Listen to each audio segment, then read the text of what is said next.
सांगलीतील आयर्विन पुलावरून कृष्णा नदीच्या पाणीपात्रात मगरीचं दर्शन झाले। मगर नदीत मुक्तपणे वावरत असल्याचं नागरिकांनी पाहिले, त्यामुळे पुलावर गर्दी झाली होती। तर अनेकांनी व्हिडिओ तयार करून सोशल मीडियावर शेअर केलेत।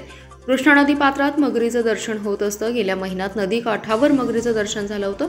सध्या पावसाळा सुरू आहे। पावसामुळे कृष्णा नदीच्या पाणी पातळीत वाढ झाली आहे। स्वामी समर्थ घाटापासून ते बायपास रस्त्यावरील पुलापर्यंत मोठमोठ्या मगरी पाण्यावर तरंगताना दिसतात। रविवारी सकाळी आयर्विन पुलावरून कृष्णा नदीत मुक्तपणे फिरत असलेली मगर नागरिकांनी पाहिली। त्यानंतर या मगरीला पाहण्यासाठी नागरिकांनी नदीकाठी गर्दी केली होती। नदीत पाणी जास्त असल्याने पट्टीचे पोहणाऱ्यांची संख्या वाढली आहे। मगरीचं दर्शन झाल्याने भीतीचं वातावरण पसरले। दरम्यान मगरीचं पाण्यापात्रात होत असलेला मुक्त संचाराचा व्हिडिओ सांगली शहरात सोशल मीडियावर व्हायरल होतोय।